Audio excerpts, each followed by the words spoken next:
أهلا وسهلا بكم جميعا. اسمح لي في البداية أن أسألك سؤال مباشر حول نتيجة المواجهات الأخيرة التي وقعت ما بين باكستان والهند.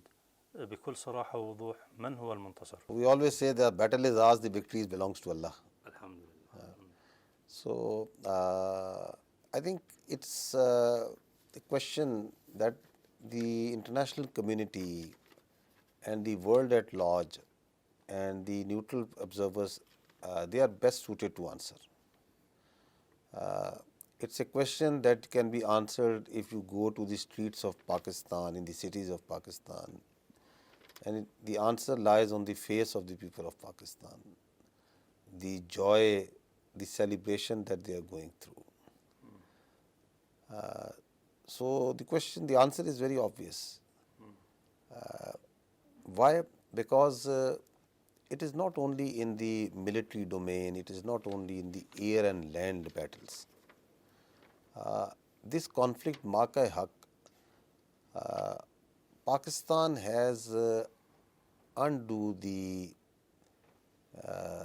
web of lies and deceit and the coercion and the aggression and many other facets of India. They came with a fantastic story post Pahalgam. Pakistan simply asked one thing, that if you have any evidence of our linkage of any citizen of Pakistan, you please provide evidence. And you provide it to the community, the international community, to any third party, any credible party, and let's have some transparent investigation. Indian didn't have no answer so far. In fact, 3 days ago, 3-4 days ago, their Ministry of Foreign Affairs said that the investigation is still going on. So even if you see on that account, they don't have any moral standing of what they did on 6th and 7th. If you see, they came with at the time and place of their choosing, with all the might of their air force, with all the air defense that they have at their disposal. And we shot their 6 aircraft, multiple types. So we came on top there. They opened up this line of control and working boundary, and we gave them such a good punishment that the world saw the Indian post raising white flags at multiple places, all along the line of control and working boundary. We didn't attack them. Our retribution was not during the night hours like the way cowardly they came. We came and we told them that we will come. We declared that we will give you retribution. So be ready. We selected 26 targets. We hit 26 targets. Alhamdulillah. So even if you see in the informational domain, we were transparent. We are telling facts. We were telling facts. We didn't lie. We didn't twist things. And the world saw that even in the information domain, that how their media, their state even, was lying. Even now, coming up and conjuring different stories, fantastic stories, devoid of any facts. So I think short answer is, you see the faces of Pakistanis. Yes. Long answer is, you examine it in any way you want to examine it. And Alhamdulillah, Pakistan, God has blessed us with a victory, which we are celebrating for the sake of peace. ولكن الهند من طرفها تقول هي انتصرت بالمواجهات الأخيرة، فما تعليقكم؟ So my friend, Indians have been saying that they have bombed the Karachi port. The Indians have been saying they have shot so many aircraft of Pakistan. The Indians have been saying that our Prime Minister has been taken to some safe custody. That's what their media is saying. The Indians have been, their High Commissioner have been showing faces of false people, that they are, that such and such alleged terrorist is leading the prayers, and that was a normal citizen. So the Indians have been claiming that there were nuclear radiations and something has happened. And the IE and everyone, the International Atomic Energy Agency immediately has to come that no, they are lying. So any credible party, any serious player, I think should not and is not taking Indians' claims on the face value what they are saying. They have a problem. We can understand their problem. Their problem is that they have a very high sense of themselves, overconfidence. God knows from where it comes, and they had certain miscalculations or misassumptions that they will come and they will strike civilian places, mosques, and nothing will happen, and there will be no consequences. I don't know who were their advisors, who were feeding them that Pakistan will just take it. So they are not trying to spin some stories. They are good at it. They have a very vibrant media. They have a very theatre and movies. They are far ahead than in Pakistan, and so that's why they'll keep on coming with different ideas. For example, just yesterday I heard that they were saying that Pakistan has attacked Golden Temple. No, nothing can be a bigger nonsense than that. We protect Nankana Sahib, we protect Panja Sahib, we protect and we have lot of respect for all these places. Kartarpur Sahib, we love our Sikh brothers. We share common culture and affinity and language. The Punjab of Pakistan and Punjab of India. There is a very deep relation between these two communities of the Muslims in Pakistan and Sikh. Why would, of all the places, we will attack Golden Temple, which is a very holy place to the Sikh? It is not against our culture to attack any civilian place, any religious place. It is against our ethos, against our religion. So they will come up with, and then they put their officers, senior officers, their general officers, and they are coming and telling them to say lies. So what to believe of Indians? I think they need to first build their own credibility, and the credibility comes by telling truth. Credibility doesn't come by shutting down thousands and thousands of websites, by putting bans on media digital channels, by putting people behind bars if you criticize the government. Did you find that in all this conflict that Pakistan has put any journalist behind bars that no, you are not, you didn't say what we are trying to say? No, we didn't. هل بالفعل كان للقوات الجوية الباكستانية الدور الرئيسي في حسم المعركة؟ وكيف تم ذلك؟ We are proud of our Air Force. We are proud of our pilots. And what in this military conflict, Marka, you saw a tri-services synergy, not at the tri-services between our Army, Air Force and Navy, but also between the political leadership and the military forces and also the people of Pakistan. So this Banyanum Marsus, what was that? This steel wall, this rigid steel wall that the state of Pakistan had erected against the Indian aggression, that fought against the Indian aggression, it was everything. It was the people of Pakistan. It was our diplomats. It was our media. It was our information warrior. It was our politicians of all political parties. It was Army. It was Air Force. It was Navy. It was the other law enforcement. And by all means, the Pakistan Air Force, we are proud of them. Not only I think we are proud of them. The air battle that they had fought on night of 6th and 7th, the world saw it, and I think that this will be taught and discussed for decades to come in air war colleges and in military institutions in the world. So we salute the professionalism of our pilots, our brothers in blue, and we are proud of them. طيب, what is the meaning of البنيان المرصوص according to your the name of this operation? So it is a we take this word from the Holy Quran, from Surah Saf, and it means that's a steel wall, Ahani Devar, which is standing against Batil, the evil. And this steel wall comprises of the people of Pakistan, all elements of national power and its armed forces. إلى أي مدى ساهمت الطائرات الحديثة مثل GF-17 ثندر في تعزيز قدرات باكستان الجوية؟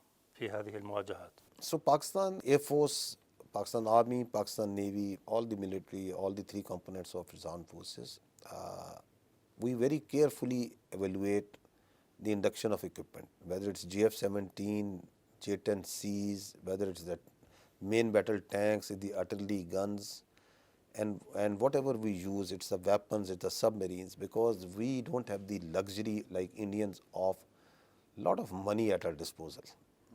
So they have, I understand, more than $80 billion at their disposal. So we are very, very scrupulous, very efficient, and very careful on what we induct and how we use it and how we integrate it.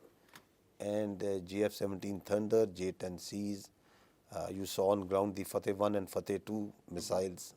These are all certain few examples of the equipment that Pakistan had developed and Pakistan have inducted and integrated. And these are just a few of those technologies that the world has seen. And many more are there. You have more improvement than that? So we have not, in this conflict, we have not put the whole of the Pakistan conventional forces also, because a large portion of our conventional forces is simultaneously fighting against the terrorists sponsored by India in Balochistan and in Khyber Pakhtunkhwa. Because you understand and the world knows that India is the biggest perpetrator and sponsor of terrorism in this region. And so we didn't pull even a single soldier from there. And we didn't also put all our technologies and capabilities on display. So we were very restrained and we were very proportional and calibrated in our response, because we were the one who were controlling the escalation over here. ما أهمية الذكاء الصناعي والطائرات بدون طيار في المعركة الجوية الحديثة؟ The warfare is evolving. Artificial intelligence, UAVs, unmanned aircraft, non-contact warfare, information warfare, and all this is now part of this, what we modern battlefield is. But at the same time, you also see that the use of non-state actors, proxies, by the Indians, it also remains part of the warfare. So from the non-state actors like Fitna al-Khawarij and the terrorist organization, other that the independent terrorist cells that the Indian are operating, so from there to AI to UAVs to conventional forces to firepower, so this whole domain is now part of the battlefield. So the armed forces, the modern armed forces have to remain very agile and very flexible to this complete spectrum of threat. ما الذي أدى إلى اتفاق وقف إطلاق النار الأخير بين باكستان والهند؟ وهل لعبت جهات إقليمية ودولية دورا في التهدئة؟ See, the international players like the United States, China, our brotherly countries, Kingdom of Saudi Arabia, Qatar, UAE, and many others, they understand one thing, that nuclear conflict between two rival nuclear states is a very absurd and stupid idea. And Indians who are trying over years and after years, who are trying to craft some space for war or some space for military conflict, are actually playing with fire, because they are actually trying to carve space for mutual annihilation. So Pakistan, that's why acted, as I said earlier, in a very rational manner. So we were controlling the escalation throughout this conflict. On night of 6th and 7th, we could have shot more than 6, but we didn't. They sent us swarm drones, we took them out. So you see the reckless behavior of the Indians, it was escalating. They fired missiles, not only on Pakistan, but also on the Sikh community inside India, so as to try to create a part of their this fake propaganda that they are trying to build around this conflict.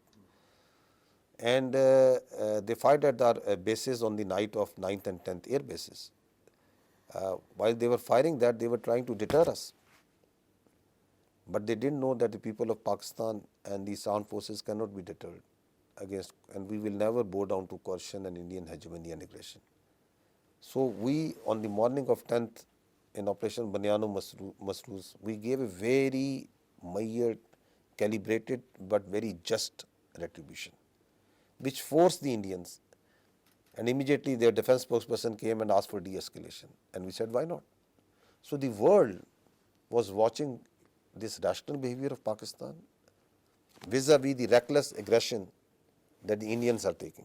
They were watching the fact-based narration of events of Pakistan and this theatre and drama and lies that the Indians were making. They were watching that the Indians had no case, no evidence of Pahalgam, and they were also seeing that Indians have violated the United Nations all norms and human rights norms by attacking the mosques and killing innocent civilians and children. So the world community and the bigger countries, they are very mature players. So they understood that from where we come from the right, they were watching and they were seeing our resolve very clearly, the resolve of the people of Pakistan, that we will never bow down to Indian hegemony. They could feel that, they could understand that. And once the Indians asked for de-escalation, we said, why not? هل تتوقعون صمود وقف إطلاق النار أم أن التوتر لا يزال قابلا للاشتعال؟ The ceasefire is only that the both sides have stopped firing at each other. But peace will only come once Indians get rid of this mindset, this political mindset that has gripped them, this war frenzy that has gripped the Indian political elite, in which they think that the oppression that they are doing against the Muslims and the minorities. So they have a huge issue. Yes. So my friend, they have a serious issue. It's not only against the Muslims, but against the Christians, it's against the Sikhs also and other communities, against the backward caste also. There is a lot of oppression. So the cruelty that they are doing, there is a reaction to that, which is natural. So they are not addressing that. The extremism and the Hindutva that they have, that have a natural reaction. They don't want to address that. This is their internal issue. They are externalizing this internal issue by putting it on Pakistan through false allegations of terror. So till the time they don't address it, till the time they don't address the Kashmir issue, which is an external issue, which involves Pakistan, China and India, which has to be resolved as per the UNSC resolution, as per the will of the people, which is an external issue, but they are trying to internalize it through oppression. There cannot be peace. And till the time the Indians think that their policy of doing state-sponsored terrorism inside Pakistan, and they follow it up and they keep on following it, how can there be peace? So yes, there is a ceasefire which is holding, but the peace demands that the Indians walk away from these three things. The peace right now that you are seeing is because of not that the Indians have left all these three things, it's because of the will of and resolve of the people of Pakistan. It is because, alhamdulillah, the people of Pakistan, the nation and the armed forces have the resolve, have the capability to stand up against what is wrong. And that resolve, that Banyano Masroos, this is what is holding this peace. So we hope that the peace goes. But we believe in ourselves, we have full confidence in ourselves, in our own strength. ما تعليقكم على قرار الهند تعليق العمل بمعاهدة مياه نهر السند لتقسيم المياه ما بين البلدين؟ First of all, I've said earlier, I'll repeat again, only a mad person can think that it can stop the water of 250 million people, 240 million plus people of Pakistan. Nobody can do that. We need to understand the facts here. Fact is that there are 6 rivers which come out from Kashmir, which is a disputed territory, as per the UNSC resolutions. So after hectic negotiations in 1960, the World Bank brokered a treaty through which 3 rivers were given to Pakistan and 3 rivers were given to India. So if you don't want to follow this treaty, then Kashmir is a disputed territory. Tomorrow if Kashmir joins Pakistan as per the will of the people of Kashmir, then all these 6 rivers belong to Pakistan. And India becomes a low riparian state, and we will see how to deal with them. So that is the fact of the matter, is that both the countries in a disputed territory under the international players and World Bank decided to come to an arrangement. Till that time the Kashmir issue and dispute is not resolved as per the will of the people of the Kashmir and as per UNSC resolution. So if you touch it, one, nobody can dare stop the water of Pakistan, but actually then Pakistan has right to all these 6 rivers on Kashmir as per the will of the people of the Kashmir and as per the UNSC resolution. And then there is a third party also here, China, which is also has a claim on parts of the Kashmir. So India needs to understand that what they are trying to play with over here. أيضا سؤال عن الصين، ما مدى أهمية الشراكة مع الصين في تطوير قدرات باكستان العسكرية؟ See, Pakistan and China have decades old friendship, partnership in multiple domains.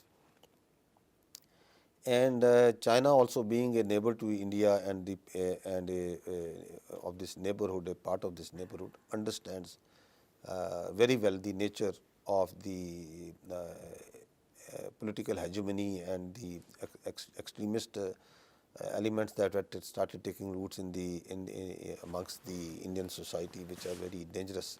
I have alluded to the consequences of that, what's happening in this region because of that. And Pakistan and China cooperate on multiple levels, and with the shared vision of people-centric approach for the prosperity and stability of the region and for the prosperity and stability of the people of the region.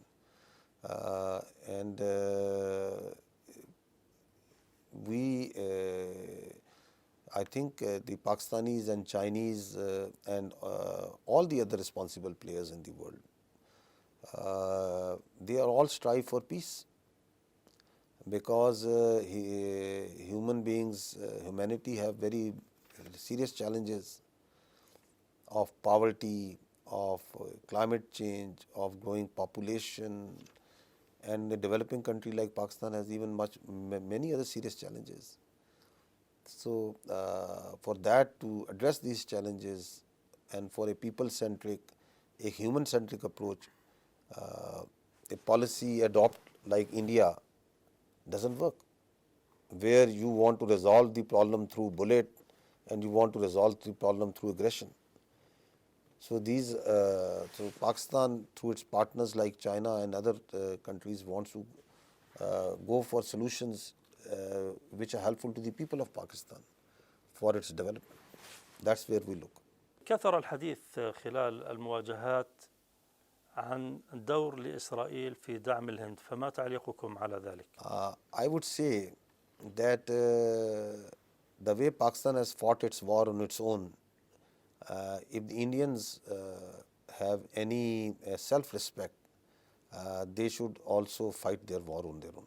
You see, that's what I'm saying, that the Indians also need to have that self-respect to fight their own wars on their own. We fought this war on our own with the Allah's support and Allah's blessing, with the support of the people of Pakistan. We fought on our own. And if the Indians think and they want to bully and they think they have some unknown right in this region, then they should stand also on their own feet for that.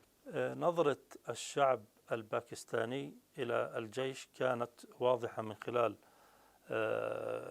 يعني في الطرقات وفي أماكن متعددة وفي الأسواق في باكستان.